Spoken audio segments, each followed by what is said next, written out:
ఉన్న బంగారాన్ని విడిపించి ఆ రోజు ఆన్లైన్ రేటుకే మేము కొంటాం. Sharma gold company. నమస్కారం అండి, వెల్కమ్ టు సుమన్ టీవీ. నేను గీతాంజలి. ముందుగా అందరికీ దేవీ శరన్నవరాత్రుల శుభాకాంక్షలు. అసలు దేవీ శరన్నవరాత్రులు మనం ఎందుకు జరుపుకుంటాం? ఈ నవరాత్రుల విశిష్టత ఏమిటి? ప్రత్యేకించి దుర్గా అమ్మవారు ఎలా ఆవిర్భవించారు? ఈ వివరాలు తెలుసుకుందాం. అలాగే నవరాత్రులు ఏ విధంగా మనం జరుపుకోవాలి? అఖండ దీపం వెలిగించాలా, కలశం పెట్టాలా, ఏ రోజున కదపాలి, అసలు ఈ 9 రోజుల పాటు ఎలాంటి నియమాలు పాటించాలి, వీటి గురించి వివరించేందుకు ప్రస్తుతం మనతో పాటు ఉన్నారు శ్రీ విద్యా ఉపాసకురాలు, లలిత పరివార్ ఫౌండర్, అలాగే ఎంతో మందికి లలిత ఎలా చదవాలి అనేది నేర్పిస్తున్నారు ఆన్లైన్ కోర్సుల ద్వారా. వారు ఉండడం రాయ్పూర్లో ఉన్నప్పటికీ భారతదేశంలో ఉన్న చాలా మందికి, ఇతర దేశాల్లో ఉన్న వాళ్ళకి కూడా ఆన్లైన్ ద్వారా నేర్పిస్తున్నారు. వారే అరుణా పేరి అమ్మగారు. వారితో మాట్లాడదాం, మరిన్ని వివరాలు తెలుసుకుందాం. అమ్మ నమస్కారం. శ్రీమాత్రే నమః. శ్రీమాత్రే నమః. ఎలా ఉన్నారమ్మా? బాగున్నానమ్మా. ముందుగా దేవీ శరన్నవరాత్రుల శుభాకాంక్షలు. మీకు కూడా నమ్మ శుభాకాంక్షలు. ధన్యవాదాలు చెబుతూ, మొదటి రోజున అమ్మవారు, ఈ నవరాత్రుల్లో మొదటి రోజు అమ్మవారు ఏ రూపంలో మనకి దర్శనమిస్తారు? అందరికంటే ముందు మనం అమ్మవారి దర్శనము, నవరాత్రులు తొలి రూపం తలుచుకునే ముందు అసలు నవరాత్రులు అంటే ఏమిటి, రాత్రిని ఎందుకన్నారు అది తెలుసుకోవాలి ముందు. రాత్రి అంటే దేనికి సంకేతము? అంధకారము, చీకటి. చీకటి అంటే మనలో ఉన్న అజ్ఞానం. తో ఈ 9 రోజుల్లోనూ అమ్మవారు ఈ నవరాత్రులు 9 రూపాల్లో వచ్చి మనలో ఉన్న ఆ అజ్ఞానాన్ని అమ్మవారు తీసేస్తుంది. అందుకే దానిని నవరాత్రులు అని చక్కగా సంబోధించారనమాట. 9 రూపాల్లో అమ్మవారిని మనం పూజిస్తాము, కొలుచుకుంటాం, పూజిస్తాము. అందరికంటే ముందు యా దేవీం సర్వభూతేషు శక్తి రూపేణ సంస్థిత నమస్తస్యై నమస్తస్యై నమస్తస్యై నమో నమః. అమ్మవారు శక్తి స్వరూపిణి. ఈ 9 రోజుల్లోనూ అమ్మవారిని మనము వివిధ రూపాల్లో కొలుచుకుంటాము. దీనిని దుర్గా నవరాత్రులు అంటాము. వేరు వేరు పద్ధతులను బట్టి, వేరు వేరు మందిరముల్లోనూ వాళ్ళ పద్ధతుల్ని బట్టి ఆ రూపాలని కొలుస్తారు. అమ్మవారి యొక్క రూపాలని, అలంకరణలు కూడా వేరువేరుగా ఉంటాయి. అందరికంటే ముందు ఇది దుర్గా నవరాత్రులు అని, దుర్గమ్మ వారు అని ఎందుకు మనం ఆ దుర్గా నవరాత్రులు అంటున్నాము? దాని వెనకాల ఒక చిన్న తెలుసుకునే కథ ఉంది. చెప్పండి. ఈ దుర్గా అమ్మవారు ఎలా ఆవిర్భవించారు అది మనకు తెలుసుకోవాలి కదా. ఈ దుర్గా అమ్మవారు మనకి ఆవిర్భవించడానికి వెనకాల ఉన్న కథ ఏంటంటే, 2 రాక్షసులు ఉండేవారు. రంభుడు, కరంభుడు అనే 2 రాక్షసులు ఉండేవారు. వారు పుత్ర సంతానం గురించి చాలా తపస్సు చేస్తారు. రంభుడేమో అగ్నిదేవుని తపస్సు చేస్తాడు, కరంబుడేమో నీళ్లలో నుంచి తపస్సు చేస్తాడు. ఆ కరంబుడిని మొసలి పట్టుకుని సంహరిస్తుంది. ఆ బాధ భరించలేక రంభుడు అనుకుంటాడు, ఇంకా నేను ఎందుకు జీవించాలని తను తపస్సు చేస్తూనే తనని తను మరణిద్దామని ప్రయత్నం చేస్తాడు.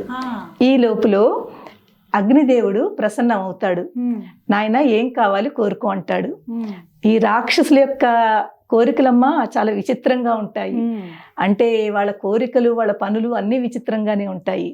ఈ రంభుడు అంటాడు, నాకు పుత్ర సంతానం కావాలి, అజేయుడు అవ్వాలి, మహా పరాక్రమశాలి, బలవంతుడై ఉండాలి, అలాంటి పుత్రుడు కావాలి అని కోరుకుంటాడు. అగ్నిదేవుడు తథాస్తు అంటాడు. ఈ రంభుడు అక్కడి నుంచి బయలుదేరేస్తాడు. అగ్నిదేవుడు ఇంకొకటి చెప్తాడు, ఎవరి మీదైతే నీ తొలి కామదృష్టి దేని మీద పడుతుందో దాని ద్వారా నీకు పుత్ర సంతానం కలుగుతుంది.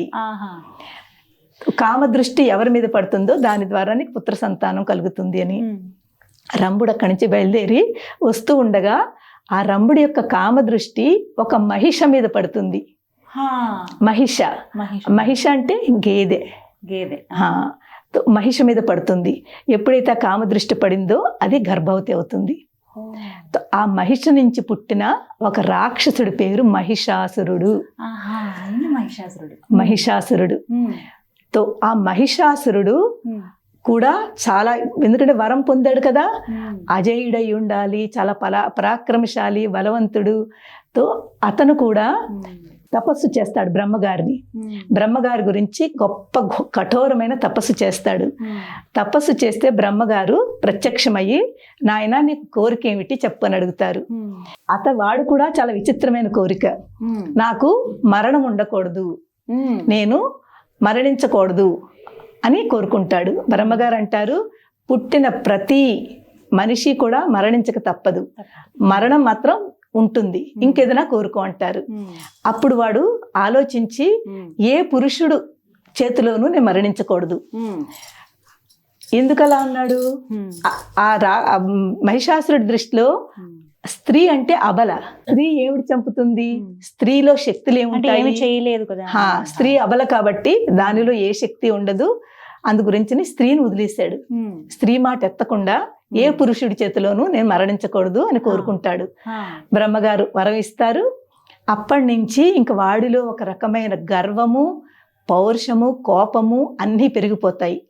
ఎందుకంటే మంచి వరం దొరికింది, ఎవరినైనా తను సంహరించచ్చు, ఎవరి మీదైనా జయం పొందొచ్చు.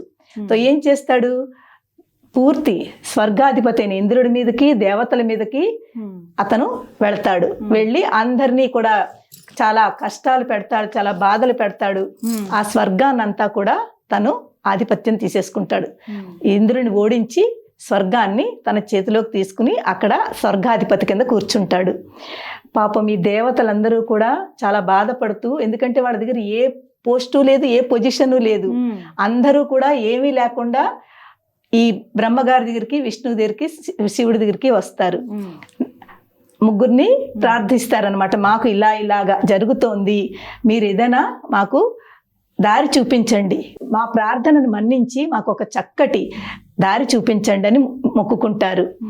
ఎప్పుడైతే శివుడు, బ్రహ్మగారు, విష్ణువు ఇదంతా చూస్తున్నారో పూర్తి బ్రహ్మాండం అంతా అల్లకొల్లోలం అయిపోయింది.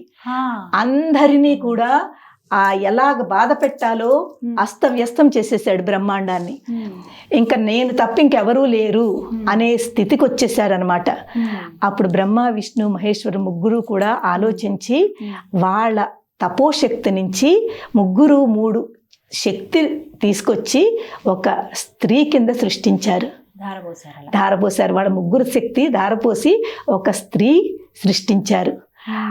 ఆ స్త్రీవే దుర్గమ్మవారు. ఎప్పుడైతే ఈ 3 శక్తుల్లోంచి ఆ అమ్మవారు ఆవిర్భవించిందో అదే దుర్గా అమ్మవారి యొక్క ఆవిర్భవం. ఎప్పుడైతే అమ్మవారు ఆవిర్భవించిందో చాలా అందంగా మహాశక్తితోటి, ఎంతో శక్తితోటి చూస్తున్న వాళ్ళందరూ కూడా ఆశ్చర్యపోతున్నారు. ఈ రూపం ఏమిటి, ఈ శక్తి ఏమిటి, పవర్ ఏమిటి అని చెప్పి అక్కడున్న దేవతలు అందరూ కూడా ఆ అమ్మవారికి తన అస్త్రశస్త్రాలు అందిస్తున్నారు. అమ్మవారు 18 చేతులతోటి ఆవిర్భవించారు.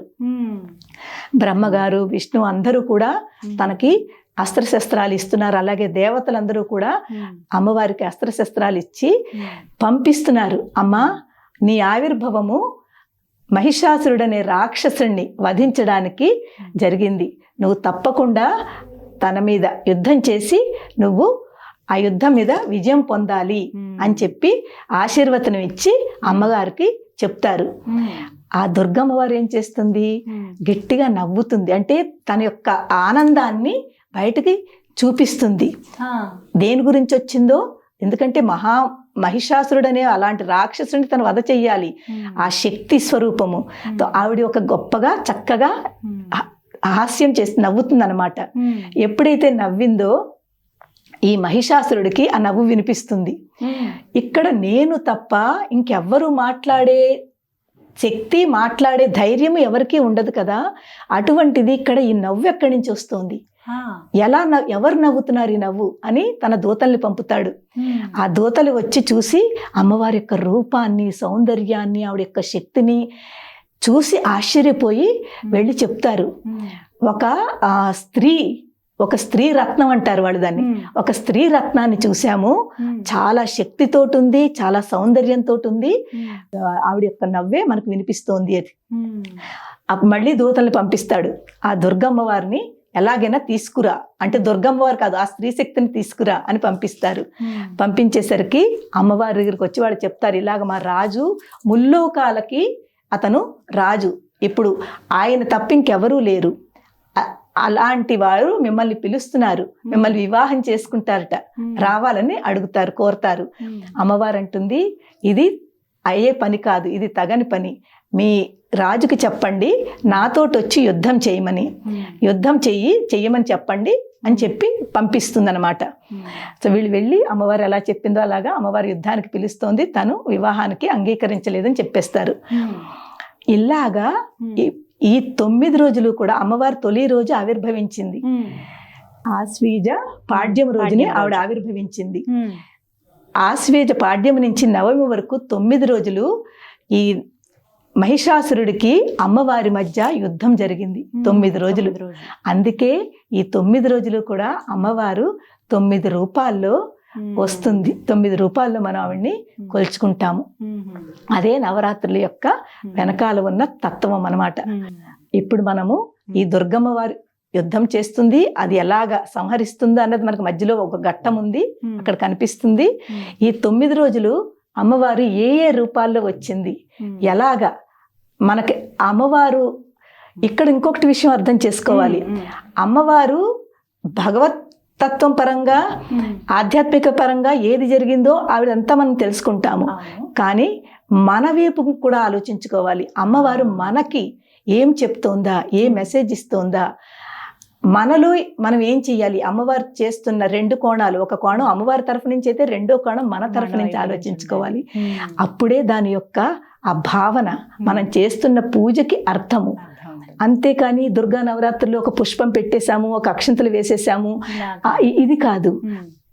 అర్థం చేసుకోవడము, ఆ తత్వం వెనకాల మనకి ఏమిటి మెసేజ్ దొరుకుతోంది, దానిని మనం ఎలా పాటిస్తున్నాము, ఈ 9 రోజులు ఎలా మనం పాటిస్తున్నాము.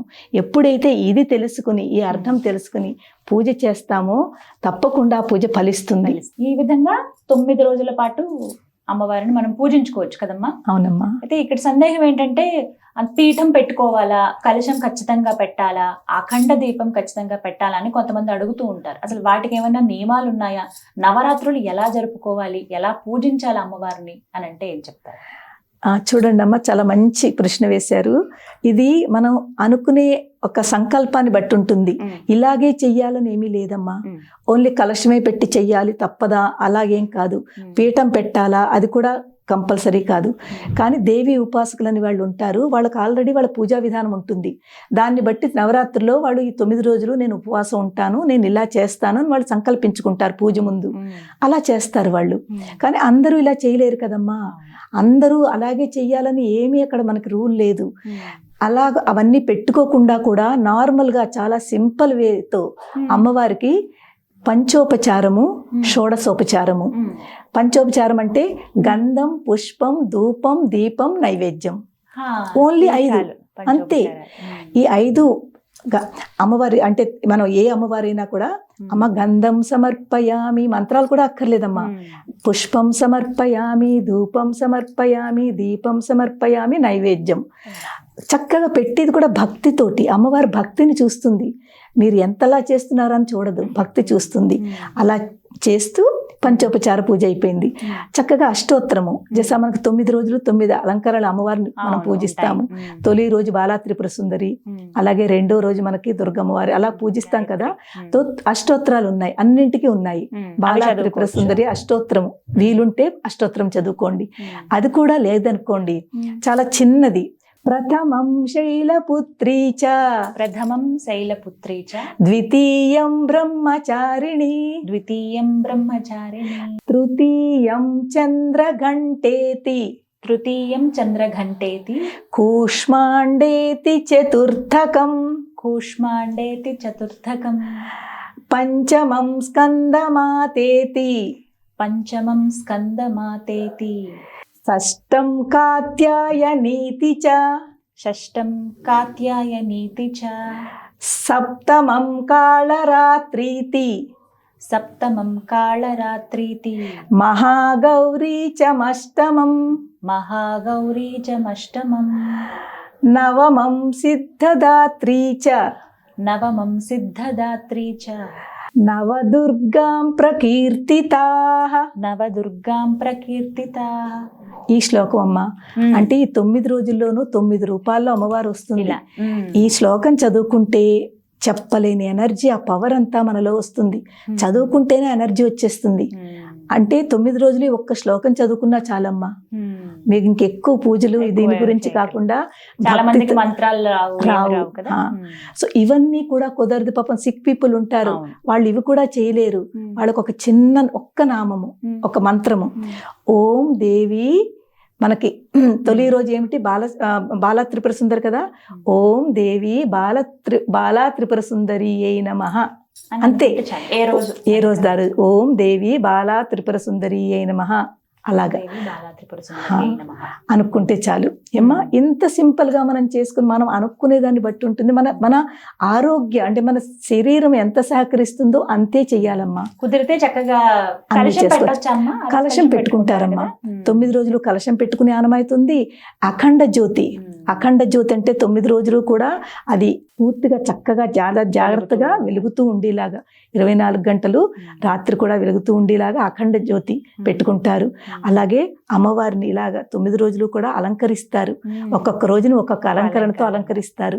అలంకరించి చక్కగా నైవేద్యం అది పెడతారు. అది పద్ధతుల్ని పెట్టి, కానీ అలాగే చెయ్యాలని మాత్రం లేదు తల్లి. నేను చెప్తున్నాను కదా, భక్తితోటి ఒక పుష్పం పెట్టి ఒక నామం చదవండి. ఏమీ రాకపోతేనమ్మా అందరూ అమ్మవారే కదా. శ్రీమాత్రే నమః, శ్రీమాత్రే నమః, శ్రీమాత్రే నమః. అంతేనమ్మా. నిజం చెప్తున్నాను. నేను చాలా మందికి మా క్లాసెస్లో ఇదే చెప్తాను. అమ్మ మీరు ఏమీ రాదని బాధపడద్దు. ఇలాగే శ్రీమాత్రే నమః అదొక్కటి వచ్చుకోండి చాలు, ఇంకేం అక్కర్లేదు. అంతకంటానమ్మా, అంతా ఆవిడే కదా. ఈ 9 రోజులు కూడానమ్మా అమ్మవారు ఆవిర్భవించిన రోజు నుంచి ప్రకృతిలో దివ్యమైన శక్తులు ఉంటాయి. ఎంత చక్కటి ఆ శక్తులు ఉంటాయంటే, ఎందుకంటే ప్రకృతి అంటేనే అమ్మవారు.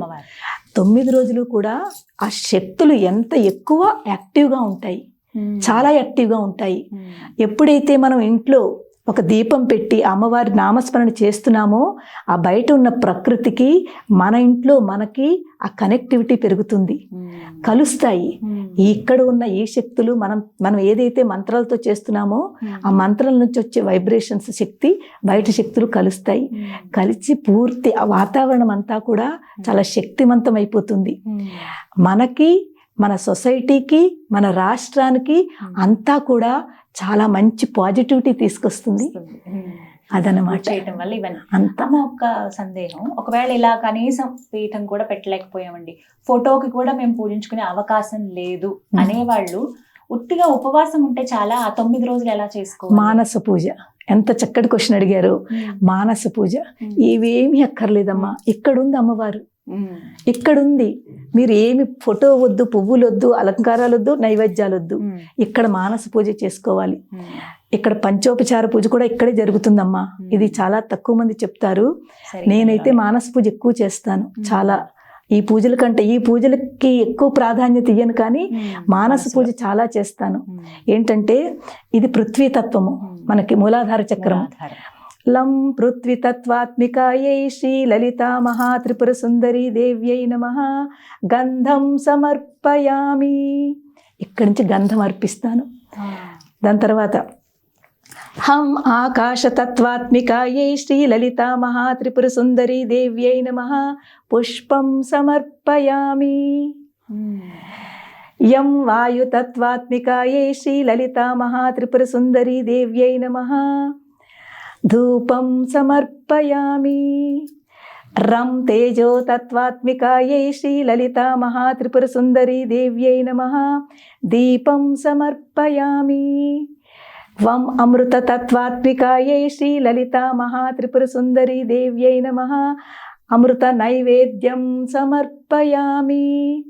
సం సర్వతత్వాత్మికాయై శ్రీ లలితా మహాత్రిపుర సుందరి దేవ్యై నమః తాంబూలాది సర్వోపచారం సమర్పయామి. అయిపోయింది అమ్మవారి పూజ. ఎంత సింపుల్ గానో. మీ దగ్గర ఏమీ లేవు, అస్సలేం అక్కర్లేదు. మనలో ఉన్న ఈ ఏదైతే మన ఇంద్రియాలు ఉన్నాయో, మన చక్రాలు ఉన్నాయో, ఇక్కడే అమ్మవారు ఉంది. తో ఒక్కొక్క ఇంద్రియంతో అమ్మవారికి సమర్పణ. ఎంత ఇలా ఈజీ చేసుకుంటే చెప్పండి, చాలమ్మా. చాలమ్మా. దానికంటే ఎక్కువ ఫలితం దీనికి కలుగుతుంది. ఆహా. నన్ను నమ్మండి, చాలా ఎందుకంటే బాగా నేను చెప్పారు. చేస్తాను.